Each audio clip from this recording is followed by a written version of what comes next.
kababayan, ang Pangulo ng Republika ng Pilipinas, His Excellency Ferdinand R. Marcos Jr.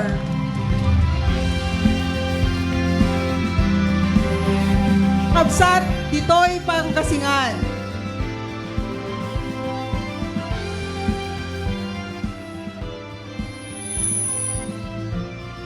Ngayon po ay ating inaanyahan ang mahal na Pangulo.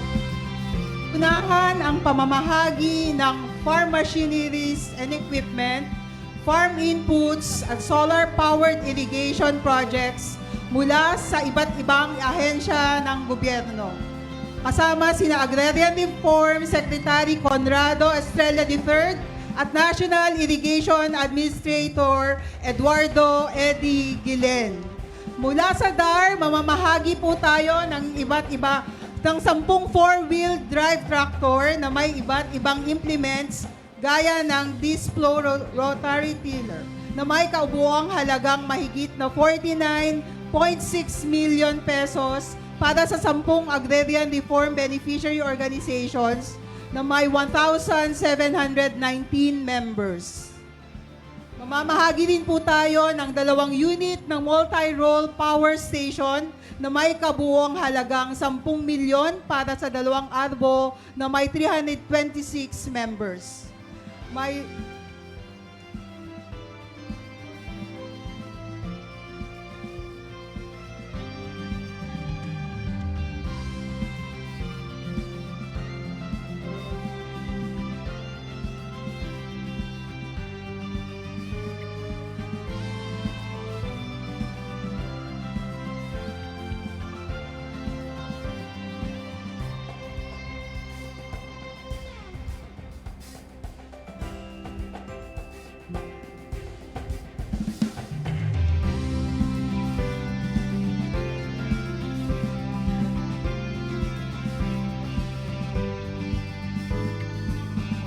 Mayroon din pong 28,000 packs ng organic plant supplements na may kabuuang halagang 23.7 million pesos para sa 280 arbos na may 5,600 members.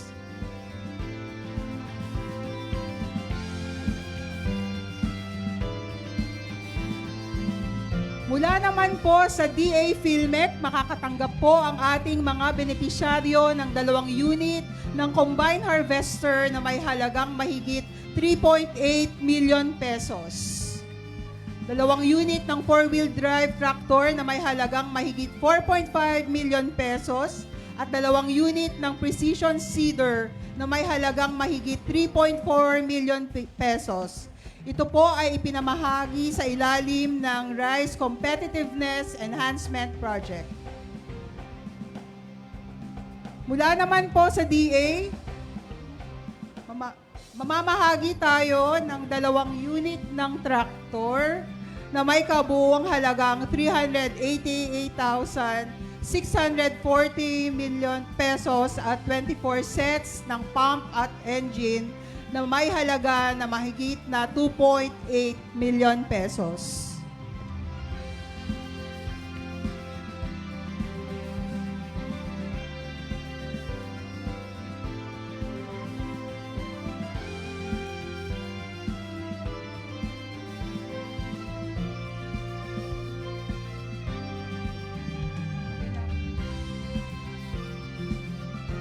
Mamamahagi din po ang DA ng mga farm inputs gaya ng 23,055 bags ng hybrid rice seeds na may kabuuang halagang 115.275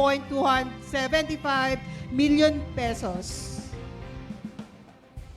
1,653 bags ng yellow corn hybrid seeds na may kabuuang halagang 9.9 million pesos. 62.5 kilos ng lowland vegetable seeds na may halagang 468,000 pesos.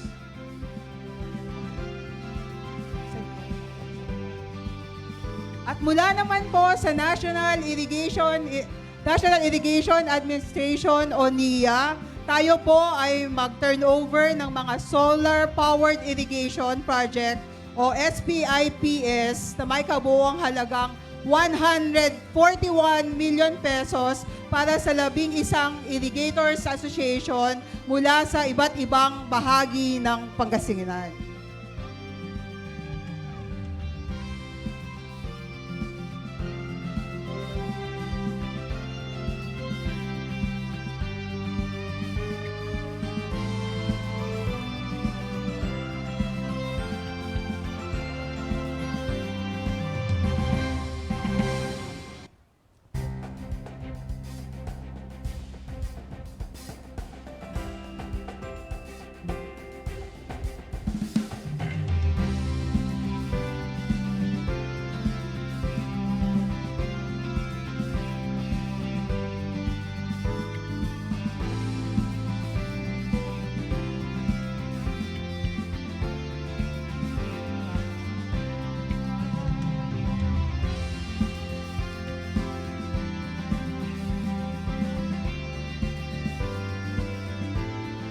Maraming salamat po.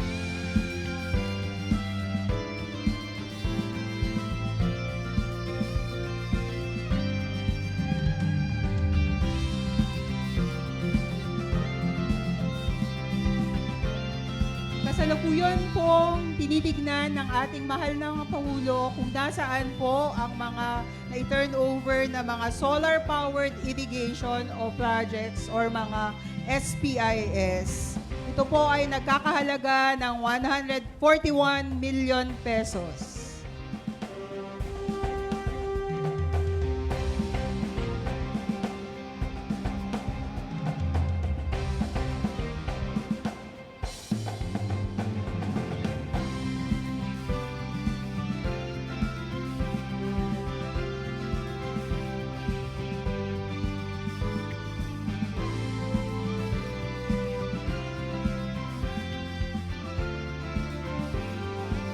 Maraming salamat po, mahal na Pangulo, at congratulations po sa ating mga beneficiaries.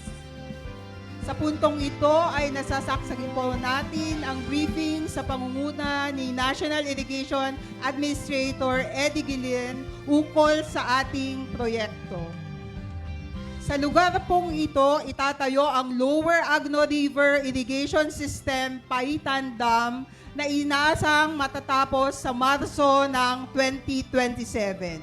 Saklaw ng benepisyong patupig ng Paitan Dam ang mga bayan mula sa 3 probinsya ng Tarlac, Pangasinan at Nueva Ecija. Ang Paitan Dam ay inasahang magbebenepisyos na 56 Irrigators Association o humigit kumulang 12,000 farmer beneficiaries. Maraming salamat po, mahal na Pangulo.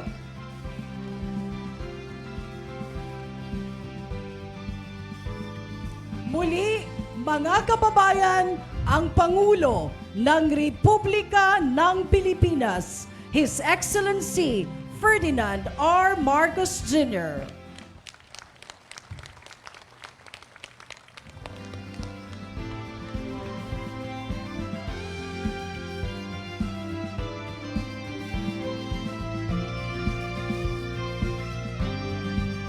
Upang pangunahan ang groundbreaking ceremony, inaanyayahan po natin ang mahal na Pangulo kasama ang mga kinatawan ng mga farmers, cooperatives and associations, irrigators associations, at agrarian reform beneficiaries organizations mula sa Pangasinan.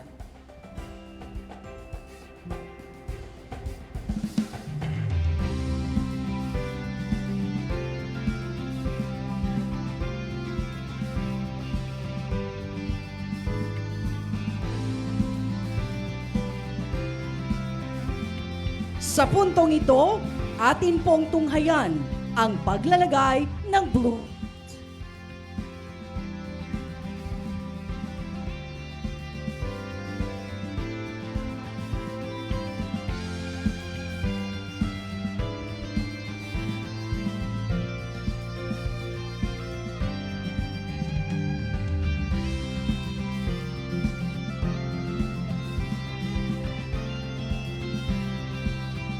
Kasalukuyan na pong nilalagay ang blueprint ng newspaper at ang mga barya sa loob ng time capsule.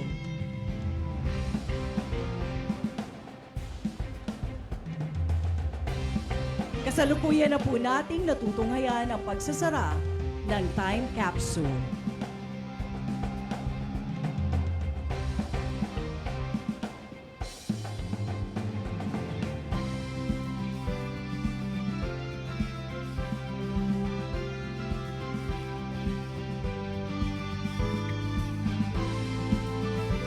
Sa puntong ito, kasalukuyang ibinababa ng ating mahal na Pangulo ang time capsule.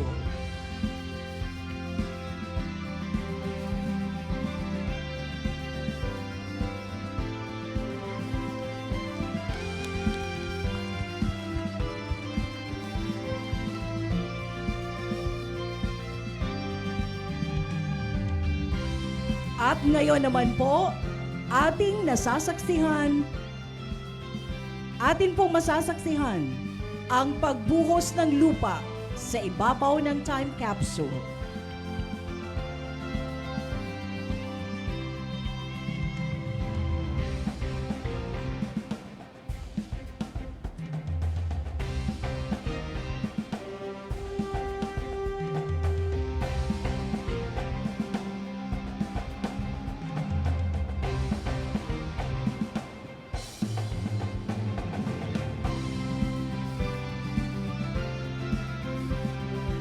Maraming salamat po, mahal na Pangulo, and congratulations to the National Irrigation Administration at sa lahat ng mga magsasaka inabang sa proyektong ito.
pagbabago dahil sa Ari na po tayong umupo.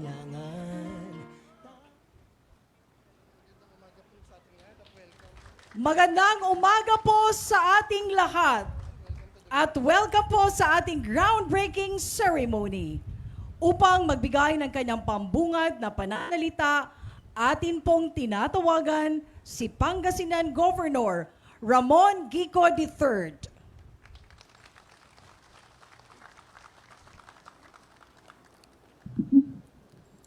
I warmly greet His Excellency, President of the Republic of the Philippines, His Excellency Ferdinand R. Marcos Jr. A pleasant morning.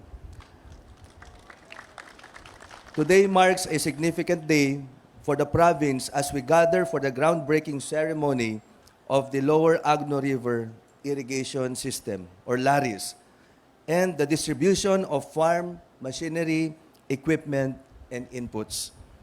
We are truly fortunate that His Excellency and Secretary Estrella have chosen our province to benefit from these endeavors. On behalf of the province of Pangasinan, we extend our deepest gratitude. I would also like to take this opportunity to mention the provincial government of Pangasinan's Corporate Farming Program Initiative, which aims to enhance the agricultural productivity of our local farmers. According to the latest report, there has been an increase in productivity from 18.8% to 32.56%, or from 6.8 923 metric tons to 9.772 metric tons. Additionally, there has been a reduction of production cost of about 9,722 pesos per hectare and an increase in yield per hectare by approximately 32% or equivalent to 2,250 kilograms per hectare. As of 2024, Pangasinan remains to be the #1 producing province for mangoes, eggplants, and peanuts, ranks #2 in mung bean production in the entire country, and ranks #7 among the top 10 highest corn-producing provinces. These accomplishments are directly related to why we are here today. Irrigation is vital for the province's agriculture. It increases crop yields and quality by supplementing rainfall and enabling more land to be brought under cultivation. Many households depend on the subsistence farming for their livelihood. Once again, we are truly grateful to be receiving farm machinery and equipment and inputs that will support our farmers in improving their earning capacity. With that, I would like again to thank or express our heartfelt gratitude to President Bongbong Marcos Jr. and the respective teams for bringing these opportunities to benefit the farmers of Pangasinan. Mabuhay ang Pangasinan! Mabuhay ang bagong Pilipinas! Maraming salamat, Governor Gico. Tinatawagan po natin si NIA Administrator Eduardo Eddie Guillen para sa project overview.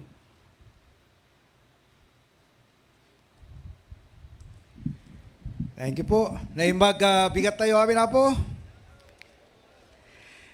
Una sa lahat, isang mainit na pasasalamat sa ating mahal na Pangulo, President Ferdinand R. Marcos Jr., sa inyong presensya ngayong araw, sir. Napakalaking bagay po para sa aming mga taga-NIA at lalo na sa ating mga magsasaka na kayo mismo ang kasama namin sa simula ng napahalagang proyekto na ito. Fellow public servants, mga partners po natin sa lokal na pamahalaan at higit sa lahat, ang ating mga bayaning magsasaka, isang makabuluhang umaga po sa inyong lahat. Morning po. Noong ako po ay tinalaga bilang administrator ng NIA, malinaw ang bilin ng Pangulo sa akin. Ayusin ang irigasyon, paangatin ang ani, at itaas ang kita ng ating mga magsasaka. At mula noon, hindi na po tayo tumigil sa pagtatrabaho para po dito. Isa po sa naging konkretong tagumpay natin ay ang matagumpay na konsolidasyon ng ating Irrigators Association tungo sa pagbuo ng mga kooperatiba para mas mapalakas ang kanilang organisasyon at mas mapadali ang pag-abot ng suporta ng gobyerno. Mr. President, ikinararangal ko pong ibalita sa inyo na mahigit ng 200 ang naitatag nating kooperatiba sa buong bansa. Thank you. At dahil dito, sila po ngayon ang mga pangunahing binibigyan ng prioridad ng PhilMec pagdating sa farm machineries, lalong-lalo na po yung rice processing system. Kagaya po nung nadaanan natin kanina, Mr. President. Layunin po natin ang mga magsasaka, imbes na palay ang ibenta, ay makapagbenta na ng bigas para mas mataas ang kita, mas direkta ang benepisyo at mas malaki ang ambag na food security sa ating bansa. Ito po ang katuparan ng plano ninyo na tumaas ang kita nila sa pamamagitan ng value adding. Sa NIA Farming Support Services Program naman, nakapagbenta na tayo ng bigas sa halagang 29 pesos kada kilo para sa mga kababayan nating nasa vulnerable sector. Tunay na malasakit na ramdam ng taong bayan. Pero kahit marami na po tayo nagawa, alam natin na marami pa ang kailangang gawin. Ang dami pong tanimang uhaw sa patubig, Kaya nandito tayo po ngayon para simulan ang Paitan Dam. Isang proyekto na matagal nang inaasam ng ating mga magsasaka dito sa Pangasinan, Tarlac hanggang Nueva Ecija. Kapag natapos po ito, aabot ng 12,041 hectares ang mapapatubigan at halos 12,000 naman na magsasaka mula sa 56 Irrigators Associations ang direktang makikinabang. Pero higit po sa numero, ang dam na ito ay simbolo ng pag-asa at pagbangon. Isa po itong paalala na hindi nakakalimutan ng ating mahal na Pangulo ang mga kapatid natin na nangangailangan. At hindi lang yan. Proud din po kaming i-share na may 11 tayong AI-equipped solar-powered irrigation projects na ilulunsad. Opo, high-tech ang naanggamit natin. Gamit ang artificial intelligence, mas mahusay, mas matipid ang patubig, kaya swak na swak sa panahon ngayon. Ito ay isa ding katuparan sa pangako ng ating Pangulo na smart agriculture para sa ating mga bayaning magsasaka. At alam po ninyo, araw-araw natin naririnig mula ito sa ating mga magsasaka. Sabi nila, "Sir, sana po may solar pump din kami." Malaking tulong po talaga.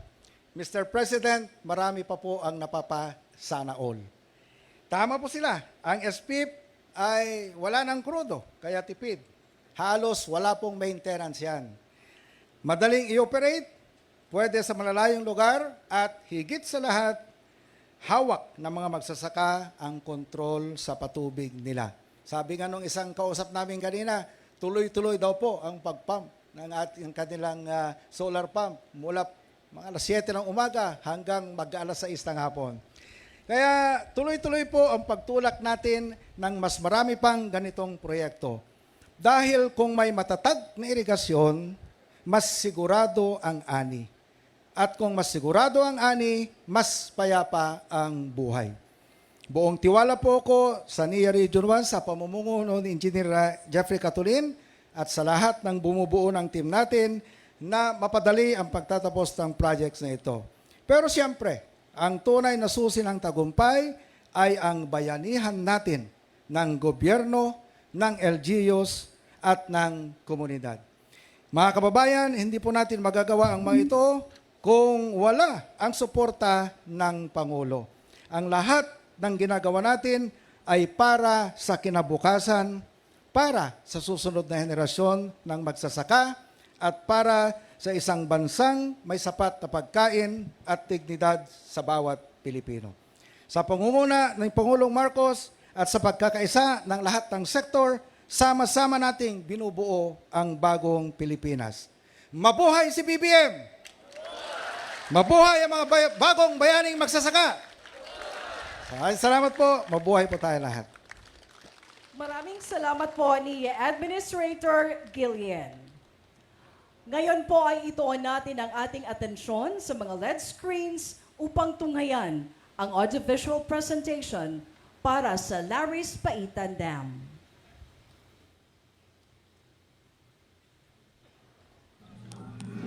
Welcome to Lower Agno River Irrigation System Paitan Dam Groundbreaking Ceremony. Initiative by Department of Agrarian Reform Secretary Conrado Sterling III together with National Irrigation Administration under the administration of Engineer Eddie G. Gillian. It is designed to increase agricultural productivity and income of farmers within the area.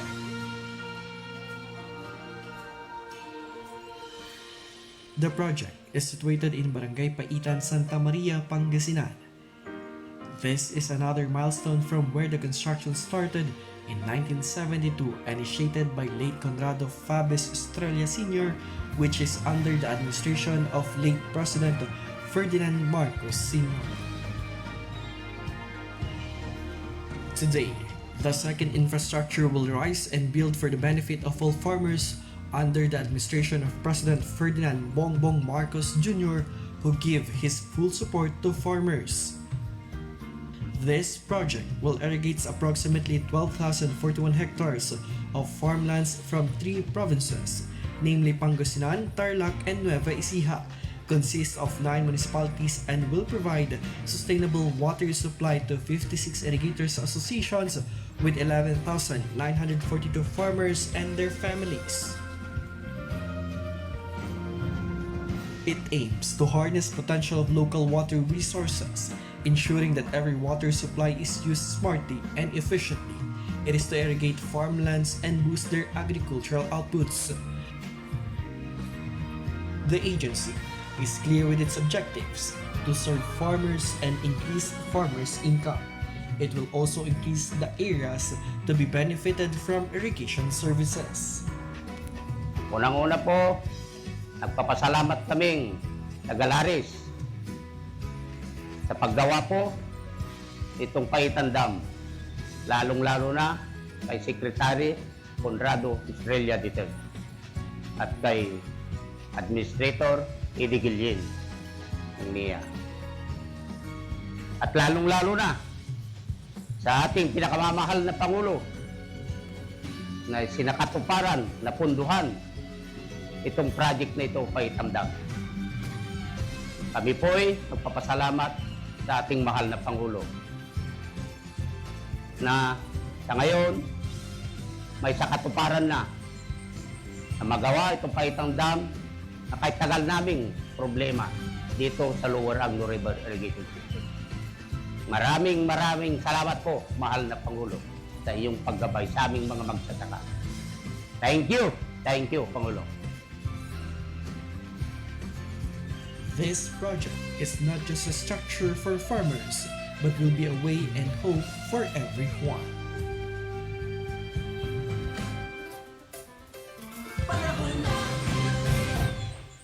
Muli po, congratulations sa DAR, NIA at mga magsasaka para sa groundbreaking ng Laris Paitan Dam. Upang magbigay ng kanyang mensahe at ipakilala ang ating panauhing pandangal, tinatawagan po natin si Agrarian Reform Secretary Conrado M. Estrella III.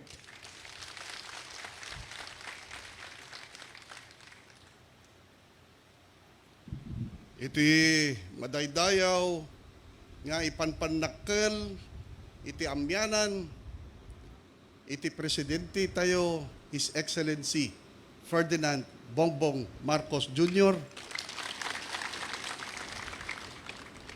and all our fellow public servants, both national and local, all members of the Irrigators Association na halos lahat sila ay agrarian reform beneficiaries. Palakpakan niyo ang sarili ninyo. At ganoon din po ang mga tiga-NIA, mga taga-DAR, nandito sila, mga tiga-media, kakabsat tamak kininakidak. Amuyo kita kablawang kayo amin, naimbag nga bigat, kada tayo amin, aglalo kadagiti manalon, dito'y nga di par, ti Pangasinan. Pahintulutan mo sana ninyo, ako ay magsalita ng Tagalog sapagkat tayo'y napapanood sa buong bansa. Alam po ninyo, basta nakikita ko po itong Agno River, naalala ko pa nung mga binata kami. Mga siguro 10, 11 years old pa lang kaming magbabarkada na naisipan namin na dito kami magpatuli. Tamo yung matikugit ini, taltal, kunada. Nag-uunahan kung sino yung mauuna. Pagkatapos, ako nagpahuli. Yung naunang kaibigan namin, nagngunguya ng dahon ng bayabas dahil yan ang pinaka-antibiotics nung araw. Nagkataon, yung tutuli sa amin noon ay barbero na may dalang labaha. Nagkataon naman na yung dala niyang labaha napakapurol na budeng da jahib labaha na.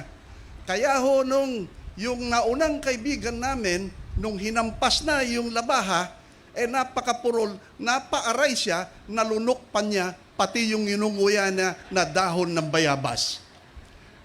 Yan ho ay masasayang mga memories natin dito. Ngunit, ang pinakamasayang memory nung araw ay nung isinama ako ng aking lolo dito in the early 70s na magkasama sila ng ama ng ating Pangulo ngayon. Walang iba kundi ang yumaong President Ferdinand Marcos Sr. At nakasama rin po ang sekretary noon, ang kalihim ng agrarian reform na aking lolo na si Secretary Conrado F. Estrella Sr.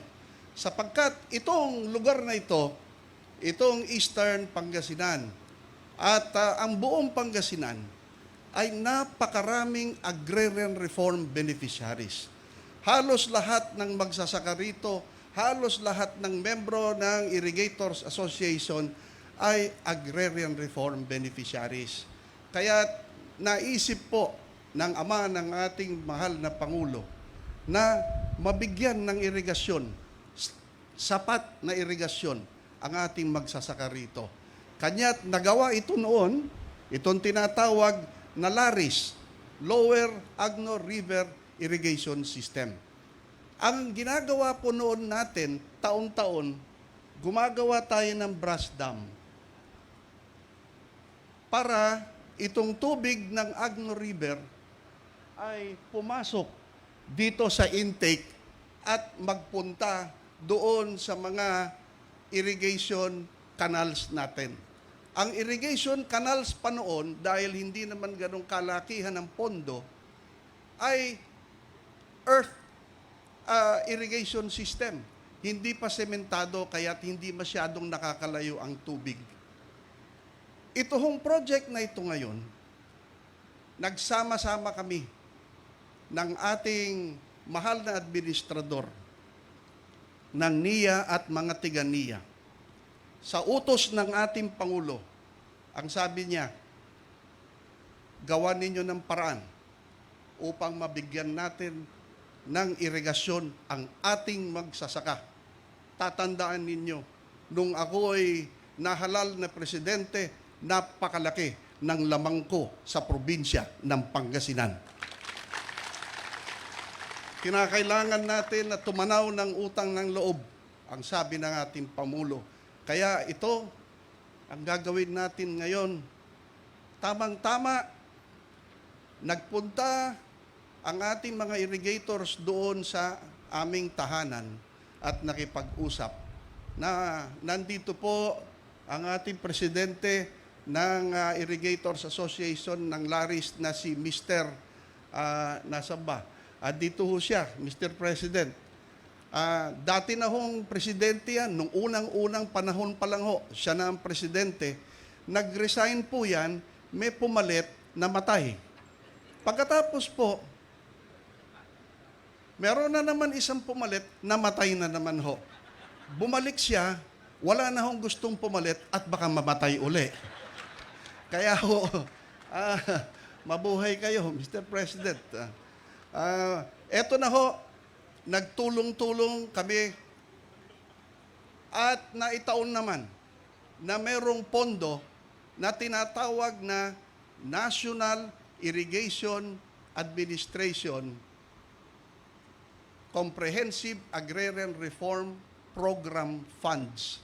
Ito ay nagbibigay at nagme-maintain ng mga existing irrigation systems sa buong Pilipinas.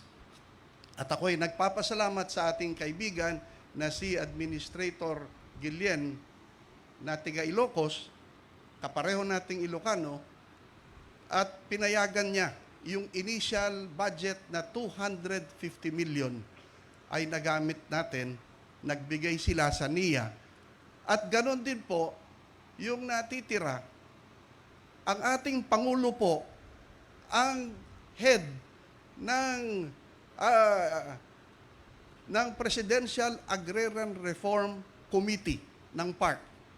Kaya inapprove ng ating presidente dahil ang magiging cost ng project ay 950 million, kulang pa tayo ng 700 million.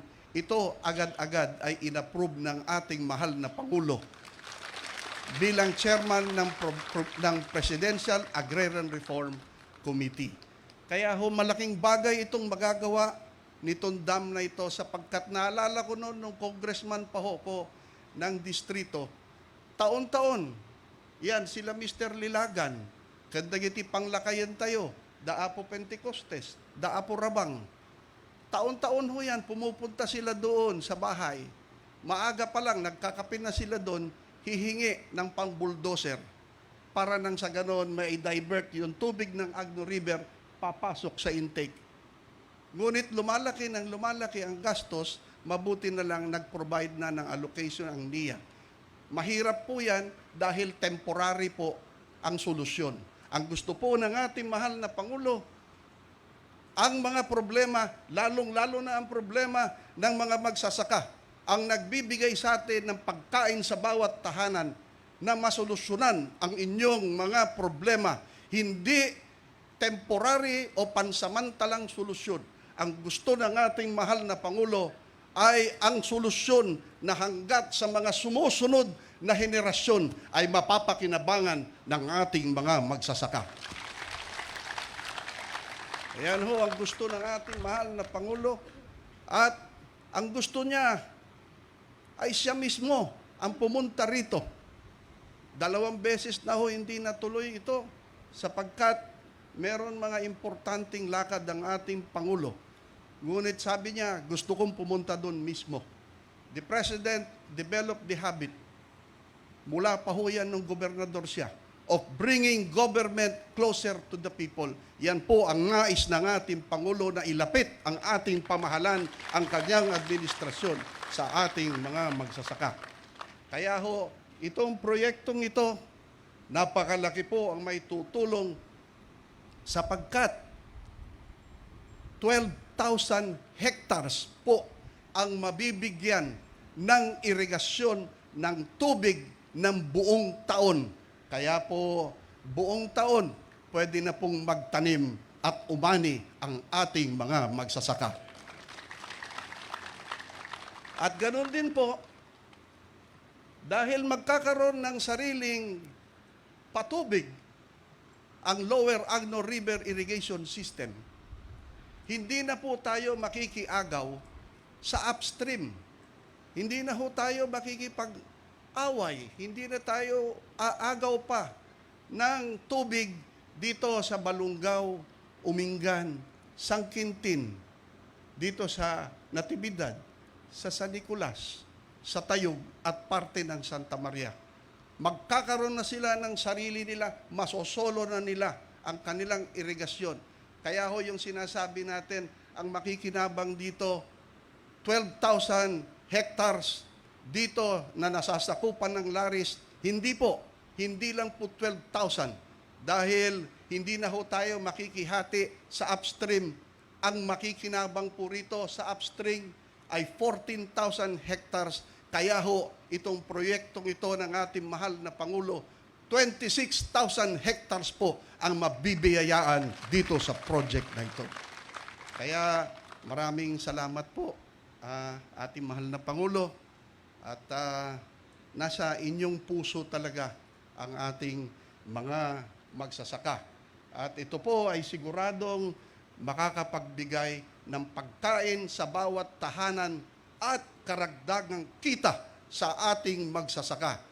Kaya kung may kita ang ating magsasaka, pati ang iba't ibang negosyo kikita rin. Kaya ho, mga kababayan, maghintay lang ho tayo. Mabilis na hong matapos to. Karinyuhin pa rin natin ng konti ang ating mahal na Pangulo upang pumayag naman siya na dagdagan pa ang pondo upang lahat ng ating irrigation system ay maayos natin, ma-rehabilitate natin, mapasimento natin para tuloy-tuloy ang daloy ng tubig sa ating mga kabukiran. At ganoon din po, Mr. President, yung mga magsasaka, nais din po kayong karinyuhin para lang ho mapalakas itong diki na ito. Kung meron ho tayong natitira dyan, na kahit konti lang hong pondo, baka ho pagbigyan ninyo kami para maayos naman ito. At ito po proyektong to, Mr. President, o inumpisahan po ng inyong ama at ng aking lolo. At sana po ay naway bendisyonan tayo ng ating mahal na Panginoon upang ang inumpisahan ng ating mga ninuno tatapusin natin, Mr. President. Hindi ko na ho pagtatagalin ng aking pagtatalumpati at kakabsat, amak kaninak ida. Iti madaydayaw nga presidente, iti Republika ti Pilipinas. Apo Ferdinand Bongbong Marcos Jr.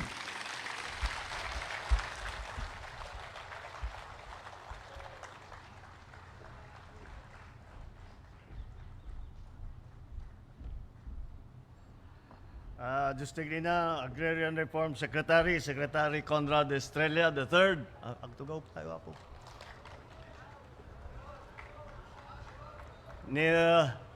Ni Administrator Engineer Eddie Guillen, ang Pangasinan Provincial Governor Ramon Guico, at ang ating lahat ng ating mga local executives na nandito ngayon.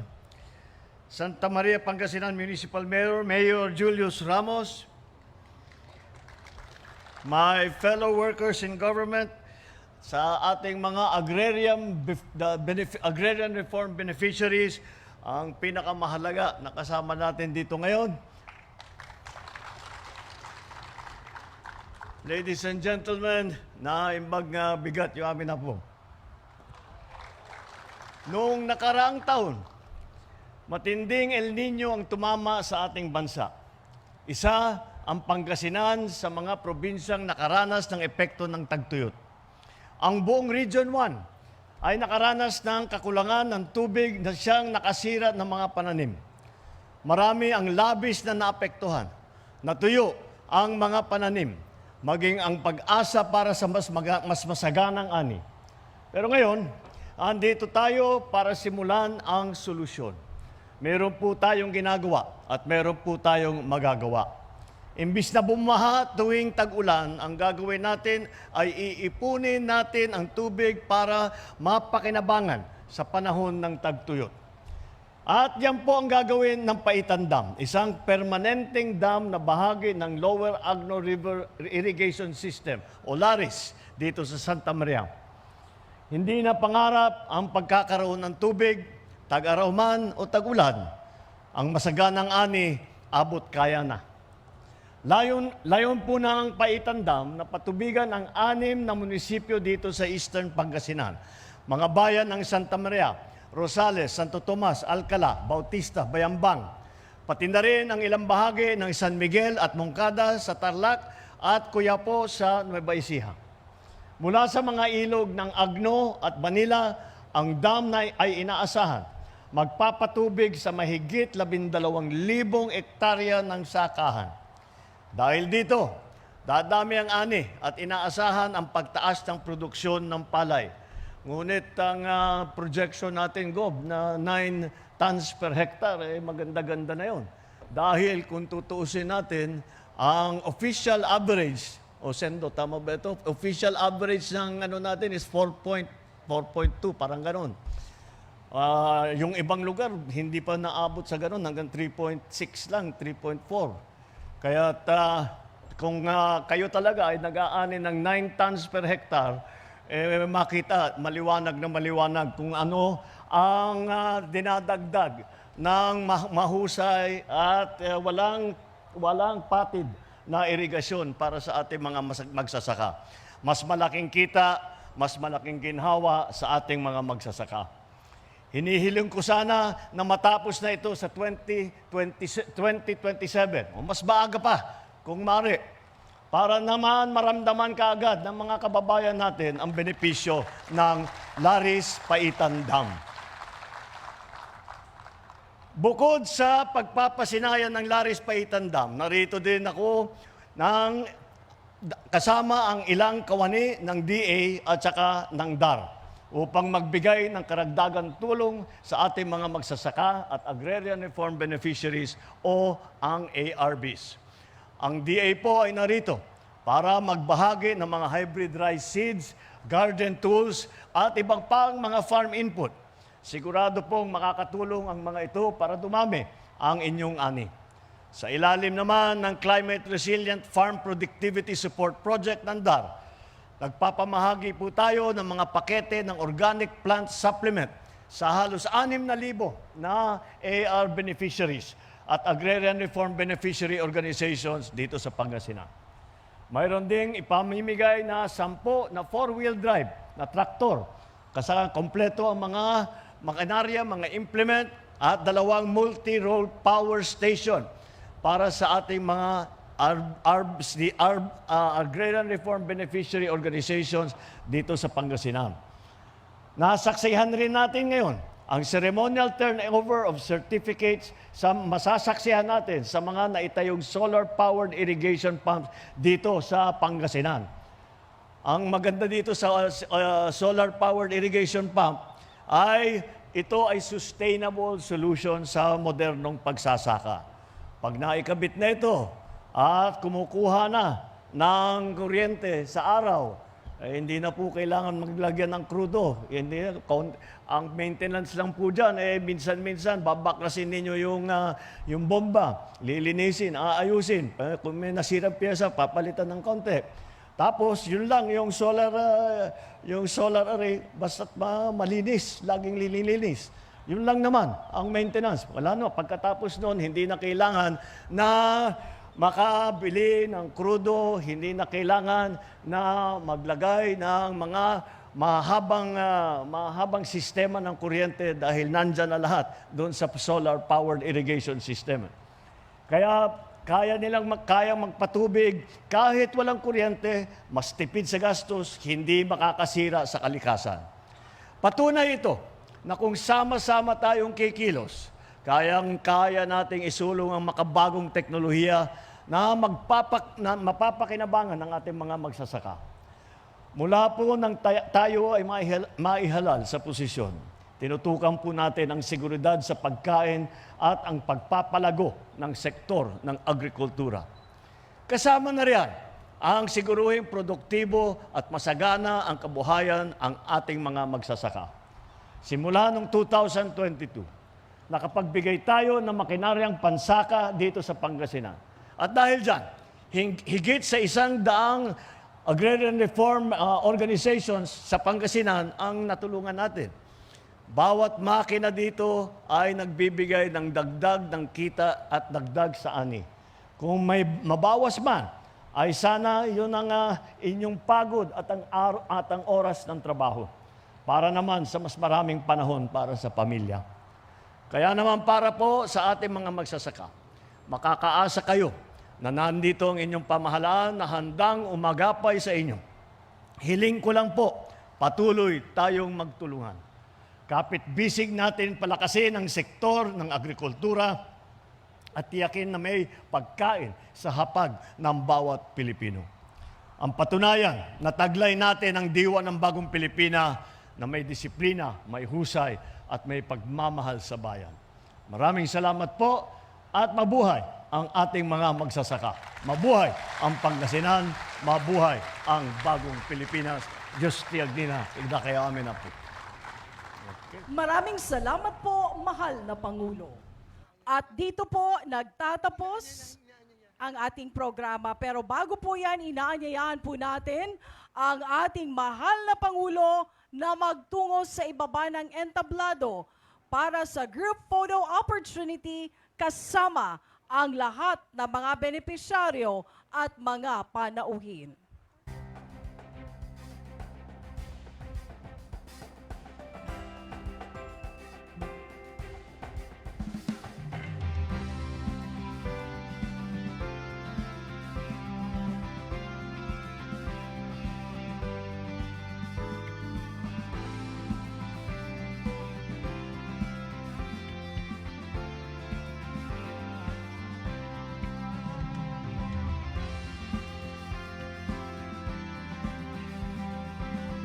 a count of 1, 2, 3. Maraming salamat po, mahal na Pangulo. At dito na po nagtatapos ang ating programa. Maraming salamat po, Pangulong Ferdinand R. Marcos Jr. sa pangunguna sa groundbreaking ceremony